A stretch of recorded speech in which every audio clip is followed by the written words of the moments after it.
Hi, I wanted to take just a few minutes to walk through each of the questions from the MLA Test It quiz that you did last week, just so that you kind of get an idea of if you miss some answers, miss some questions, understanding what the correct answers should be. Worth noting that there were multiple versions of the questions that you might have been asked, so you might not see the specific question you were asked. If you go into your quiz and you're like, I don't understand what the answer should be, and it's not a question that I go over in this video, just send me a screenshot with an email asking me about it. I'm happy to provide additional feedback for your answers. But for this, I'm going to go through just basically this one quiz with this set of questions. Again, if you have a question that doesn't show up in this video, just let me know. I'm happy to tell you what the correct answer is. So this question one says, view the source link below, then choose the correctly formatted title of the container below. Notice it says title of container. The container is where something is published. It doesn't ask for the title of the source. So if we click to this source, what we're going to get when it comes up is that we have a source called Tintern Abbey, but it was from Poetry for Students, which is its container. Again, the container is where the source was published. So we know that we're looking for Poetry for Students. This one was a wrong answer. Tintern Abbey was not correct. The correct answer was Poetry for Students. Notice here the Poetry for Students is italicized because that is a large work. It's a journal. Journal titles have to be italicized, and then notice the punctuation afterwards. In order to get the question correct, the title had to be formatted correctly with the italics and have the comma after it. MLA is very specific, and to get these answers correct, you had to get all the little details correct as well. The next question, use the drop-down menu next to each citation to indicate the correct order for the citations in a works cited list. So as I'm going through these, works cited pages have to be alphabetical. So I understand that A in Austin would be our first source. The H in heavy would make that number 2. The J in Johnson would make that number 3. And the T in Tomlin would make that number 4. So again, those are being ordered by the first letter of the citation. Number 3, you're quoting a book published in 2015 written by Philip and Carol Zaleski. The quote is from page 11. Choose the correctly formatted in-text citation for the quote below. It's unfortunate that the Literary Fellowship of Lewis Williams, Barfield, and Tolkien rigorously excluded women. So to cite correctly, notice you've got your closed quote, then you need your in-text citation that will go just after it, followed by a period. The correct answer is Zaleski and Zaleski. You have 2 authors. When there are 2 authors, you include both with the written out word and plus the page number in parentheses, followed by the period, or whatever punctuation is needed. So if you were to use this in the middle of a sentence, maybe a comma would need to follow it or nothing. But at the end of a sentence, which is where we typically put our in-text citations, we would put a period. Notice that we're not going to use the ampersand and signal. We are not going to not have our page number. We have to include the page number here.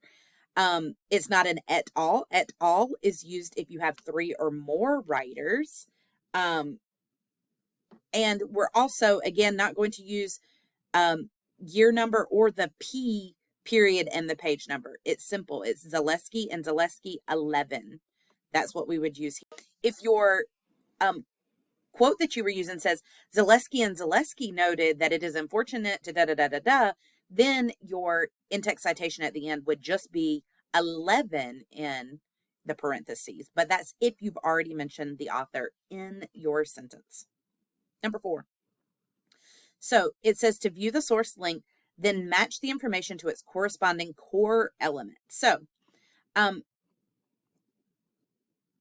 where something published, the specific, this would be a page number if it's a book, or if it's an electronic source, it's going to be your website address. That's going to be location. The next, title of source. The education department says it won't act on transgender student bathroom access. This is the title. When we go to that source, this is the title of the article. So that's your title of the source. Core Turner and Anya Kamenetz, those are your authors. So you're going to put that as author. NPR Ed, this is the place that it was published initially. That's going to be the container where it is published. The publishing house that's publishing it is your container. This is different than where it's located. Location is on this website. And then publication date is your date. All right, question 5. This one's a tricky one. So it says, view the source below and then choose the correctly formatted publication date in the text box. Getting your publication date correct is important. So in MLA, we usually do day, month, year, followed by a comma when we're doing a works cited entry. For short months, we just write them out. So May, June, July, those are all going to be just the full word. However, if you had January, February, March, April, August, September, October, November, December, we're going to do the abbreviation. So let's pretend that this was 6 October 1994. You would do 6 OCT period 1994, comma, but because it's a short month, we have to do the full month. All right. The next question asked you to find the source. So if you clicked on this source, you would see that it's the 4th edition. So we have to write it correctly. So some of you wrote out 4th edition all the way written out. Some of you even went to the citation generator that comes with this source. Let me show you. So if we click on the source and we go to the source page, you do have the option to check on a lot of these source pages for a citation option. Let me find it for this one. It's over way to the right. You can't see it on your screen, but it says cite. And if you scroll down, once you pull that up to MLA 9, you'll see that it has 4th edition here. It's giving you a citation, but the thing is that lots of times on these sites, the way they presented the information does not actually follow the 9th edition of MLA. Why that is, I don't know. We always have to check these because MLA rules tell us that when we're using an edition, we have to go the number followed by whatever little letters go after it. So 4th, 4TH. If it were first, 1ST. If it were third, 3RD. Edition abbreviated, so ED period followed by a comma. So when you're doing additions, this is what this should look like. If it were volumes, it would be like 9th, NTH, vol, VOL, period followed by a comma if you had a volume rather than an addition, okay? Number 7 says you're citing a source in text with 3 authors. Their names are Christopher Vi, Kathleen Scholzengerdes, and David Welch. Which of the following in-text citations are formatted correctly? Select all that apply. Some of you got points taken off just because you didn't select all of them. That was the case on this quiz. So, because there are 2 different ways to do this, I talked about it before. If you mention the author in your sentence, then you just put page number at the end. However, there's a correct way to mention the authors. So Vi et al. Period. Et al. Is basically Latin for and others. So ETAL period. So you can say this at the beginning, Vi et al. Point out, da da da da da da da, and then you have your page number followed by a period at the end. This is perfectly acceptable way to cite, but we do have to include the page number as well. Your other correct answer was this: time management is one effective strategy for lowering anxiety in college. Vi et al. 127. Again, you have ETAL period 127. The AL must have a period after it. Both of these are correct ways. The others are not correct. Let me tell you why. The first option gets the Vi et al. Correct, but it uses a comma, and it also includes the publication year. In MLA, we generally do not use publication year as part of our in-text citations. Our second one, Vi, Welch, and Scholzengerdes, I don't know how to pronounce the name, I'm very sorry, point out the time management is one effective strategy to lowering anxiety in college, 127. So this is good. It has the page number at the end correctly, but it's not giving us the authors correctly. Again, the rule is you use the first author who's listed plus et al. When there's 3 or more. Now, if there were just 2, say it was Vi and Welch, you could say Vi and Welch, point out da da da da da. But because there's 3 or more, you have to use the et al. And then in this bottom one, some of you chose this one because it was a little tricky. It says Vi, comma, Christopher et al. Point out. We don't ever, when you're writing, list your writers as Vi, comma, whatever, not their last name, comma, anything. The only way you do that is on the works cited page. But when you're actually writing your paper, you use last name and et al. Or just last name if you only have one author, or if you have two, Vi and Welch, you list both. But we're not going to do the comma and their first name. Typically, if you're going to refer to the writer, you're either going to use their full name, Christopher Vi et al., or their last name, Vi et al. You won't ever refer to them, like I say, in this format of Vi, comma, Christopher when you're writing your paper. You will on your works cited, not on the paper itself. And what you also don't want to do is just refer to a writer by their first name. Christopher points out, da da da da da da. You do not know Christopher. He is not your friend, so we will not talk about him as just his first name. It's too informal. All right, number 8. Which criteria listed below are requirements of MLA formatted paper? So your paper is required a heading, your name, my name, our class, and the date. And then something else is you have to include your last name in the upper right-hand corner. Both of these are correct. Now, it's worth noting that with that last name, you probably know that you're also required to include your page number. That's not listed here, but that would be something that's required. However, these other items are not correct. Centered and underlined titles, you will center your title, but you will not underline it. Half-inch margins, you will have margins, but they're 1 inch, not half-inch. And then Lucinda 12-point font. So you typically are going to use a standard 12-point font. It doesn't have to be a specific one. Lucinda is a bit too swirly and pretty, if you will. Typically, we're going to use Calibri, Cambria, Arial, Times New Roman, one of those. But we do need that 12-point font. All right. So this has you view the source and then choose the correctly formed works cited citation.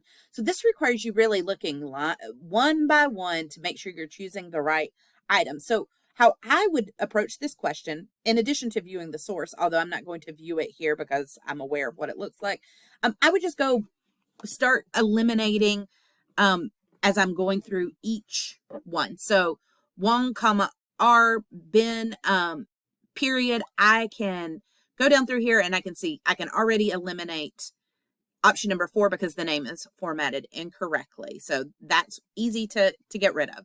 So then I'm going to look at titles. This one's okay. This one's okay. This one's okay. And this one's okay. So we're good on that. So let's go to Berkshire Encyclopedia of History, comma. That one's okay. That one's okay. So we're doing fine in that regard. Then we're going to just keep going again and again until you get to something that knocks one out. So where we're going to start seeing some discrepancies between the correct one and the next one down is it doesn't abbreviate edition. It doesn't abbreviate volume. So we know that this one won't work. So as we go down to the next one, we have second edition and volume. So we're doing okay there. But as we continue on, let's have a look. So we were able to knock out this one. Let's continue forward. We can see here at the bottom, this one included an access date, which is not a problem, but it has this LIN at the end. So we know that we should get rid of that as well. And then finally, that leaves us this one and this one. So I'm looking back over this. What did I miss before? Let me see. Oh, MLA says that you have to include the words edited by. We can't just skip to William H. McNeill's number. So this is really getting into the granular details. I would encourage you strongly to really look at how these are formatted. Again, if we go into the source and pull the works cited citation, it might not be right. So we have to make sure we're getting our formatting correct on what do we do when we have editions? What do we do when we have volumes? How do we handle page numbers? Oh, we got to make sure we include our the ebook location and then the actual website address for that. All right, let's look at number 10. So this is the same sort of thing where we're going to start and say, okay, let's look at names and numbers, start looking through for ways to eliminate. So I'm going to go ahead and eliminate the bottom one because the name is not formatted correctly. It says Ashley's used first instead of the last name. So I know I can get rid of that one. Then I also know I can get rid of this one because we've got this 2018 here in parentheses. Well, that's not something we do in MLA. That's not an MLA practice. That one rules that one out because we're always going to go author, well, typically going to go author and then source title. So I know that's not right. Now, let's go to the top. Obviously here you can see the correct one. So let's see what's different in the other ones. Well, in the first one, we have all caps with our title. Now, if you had gone into the source and clicked the cite button, it would give you this one. The thing is though, in MLA, we do not use all caps for titles. We just use capital letters for the first words of the major words, the first letters of the major words. So the O and of is not title because we don't, or is not capitalized because we don't usually capitalize small connectors like of, and the, we only do the when it's the first word in the title. So we know that we can get rid of this one. And then we have the second one as we're looking there. Notice here that we go right into the title, which is great, but it doesn't include the quotation marks. Again, this is really looking at being very specific and making sure that you're really checking every single thing. And then beyond that, you can look at, making sure volume numbers and things like that are correct. All right. I hope this video helped. Again, your specific question, questions might not have been the exact same, but I think this should help you understand the different types of questions you were asked and how to answer them correctly. If you have questions, just let me know.